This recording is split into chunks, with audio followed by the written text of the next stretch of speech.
अस्सलाम वालेकुम, welcome back to the channel. कैसे हैं आप सब लोग? उम्मीद है सब ठीक ठाक होंगे, खैर खैरियत से होंगे और जहाँ कहीं पे भी होंगे दुआ में याद रखते होंगे। और वैसे भी अब तो रमज़ान का महीना है, मुझे भी अपनी दुआओं में याद रखें, मेरी फैमिली को भी, और आप सब भी मेरी दुआओं में शामिल हैं।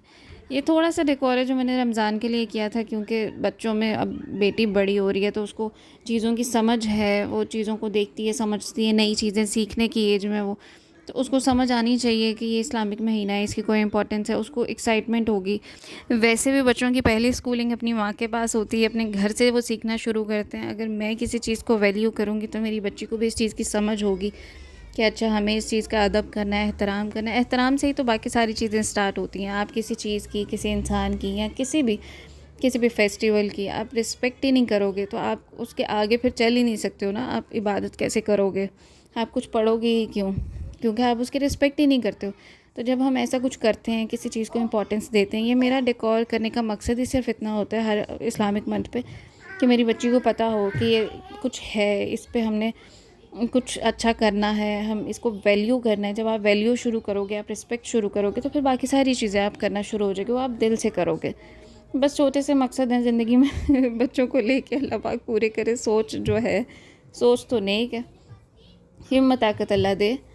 आप सब भी अपने घर में थोड़ा थोड़ा डेकोर करें। बच्चों को इस चीज़ से बहुत पॉजिटिव वाइब्स आती हैं। इनफैक्ट आपको ख़ुद को बहुत पॉजिटिव वाइब्स आएंगी जब आप कुछ पढ़ने बैठेंगे, पास में ऐसे लाइटिंग होगी तो आपको बहुत अच्छा लगेगा। अब मेरे डाइनिंग पे मैंने थोड़ा सा डेकोर किया है, घर में किया है। मैं जब बैठती हूँ इबादत करने के लिए या मैं कुरान पाक की तिलावत के लिए बैठी हूँ तो मुझे बड़ी अच्छी अच्छी सी फीलिंग आती है। पास में बखूर जला के रखें, घर में बड़ी अच्छी महक आती है, अच्छी खुशबू आती है। छोटी छोटी चीज़ें उससे घर बहुत प्यारा लगने लग जाता है, घर में बड़ी अच्छी फ्रेगनेंस आती है। एनीवेज़ ये मेरा डाइनिंग एरिया जो मैं आपको बता रही थी कि यहाँ पे मैंने ऐसे डेकोर किया। यहाँ पे बैठ के मैं अक्सर पढ़ रही होती हूँ। बाकी वो कॉर्नर में मेरे बेबी कॉट पड़ा है, मेरे बेटे का।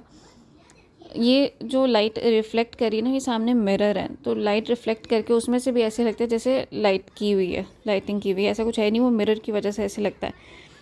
बाकी अभी मुझे थोड़ा बहुत घर का काम वगैरह करना था, कुछ ग्रॉसरी ऑर्गेनाइज़ करनी है। वैसे तो मैंने समेट ली है, लेकिन उसकी लिस्ट बना के रखनी है।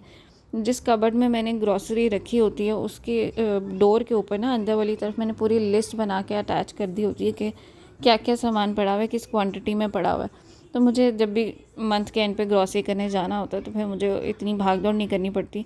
मुझे वैसे ही आइडिया रहता है कि अच्छा इतना सामान है, इतना यूज़ हो गया, ये लेके आना है। नहीं तो सारे जार निकालो, देखो क्या है कितना, बड़ी मुश्किल हो जाती है। ये मेरा बेडरूम है।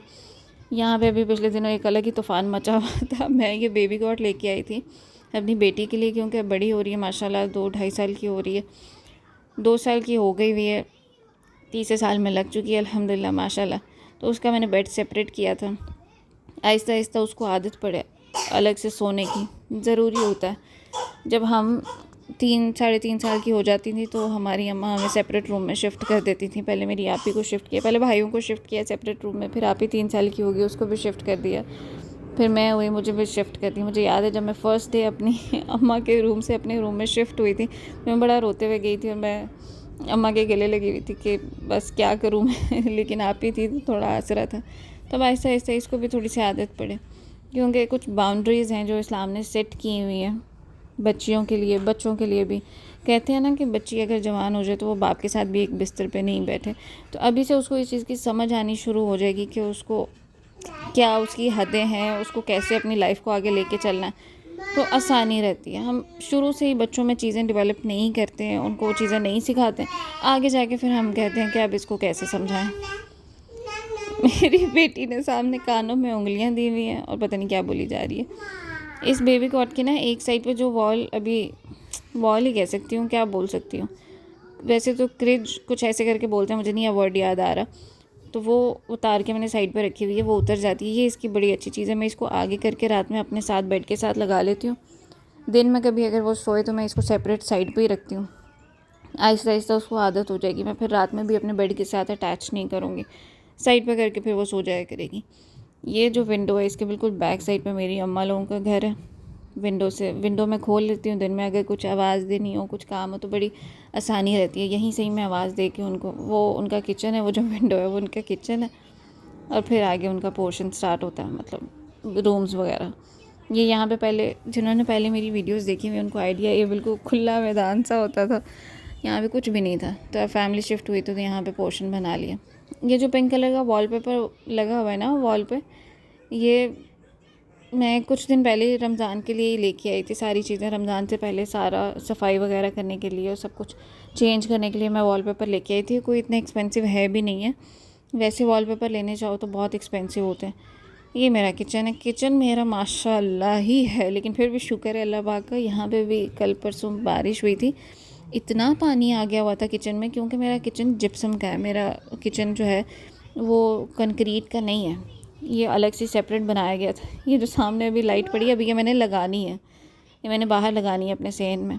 तो मैंने निकाल के रखी थी कि ये मुझे सामने रहेगी तो मुझे याद रहेगा कि मुझे इसको लगाना है। ये जी फीडरों की लाइन लगी हुई है, बेटे का भी बेटी का भी। और ये मेरी फ्रिज है जहाज साइज़ की ये अभी मैं इस पर ये लगाने के लिए लेके आई थी। फ़ाबी ये अलाई रब्बी कुमा तो कज़िमान, क्या आप अल्लाह पाक की कौन कौन सी नेमत को झुटलाओगे। फ्रिज पे मैंने इसलिए लगाया क्योंकि वैसे तो कहीं पे भी आप लगा सकते हो, लेकिन फ्रिज पे मुझे लगाना इसलिए अच्छा लगा कि एक रिज़क है अल्लाह पाक की नेमतों में सबसे बड़ी नेमत आपका रिज़क है। वैसे तो सेहत सबसे बड़ी नेमत है, लेकिन आजकल के दौर में इंसान अपनी सेहत को भूल के रिज़क कमाने की दौड़ में लगा होता है, तो रिज़क ही इंसान के लिए एक सबसे बड़ी वो नेमत बनी हुई है। तो मैंने अपने फ्रिज पे लगाया था क्योंकि मेरा सारा रिज़क ही मेरी फ्रिज के अंदर है। खैर, ये मैं बाहर निकली हूँ, तो यहाँ से अभी मुझे जाना है पीछे अपनी अम्मा की तरफ। वहाँ पे जाके देखूँगी पीछे क्या हो रहा है, क्योंकि ज़ुहान मेरा बेटा अम्मा के पास था और मैं इधर थी।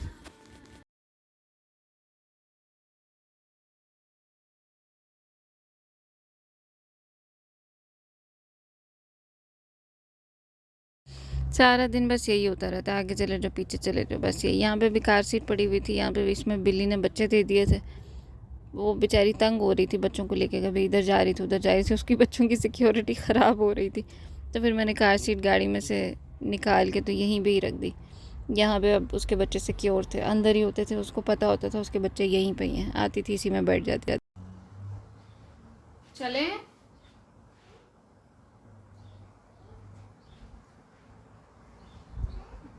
कुछ नहीं, वैसे आवाज़ नहीं आपको सुनाई दे रही है, चलने के नाम पे बड़ी जल्दी आवाज़ आई है।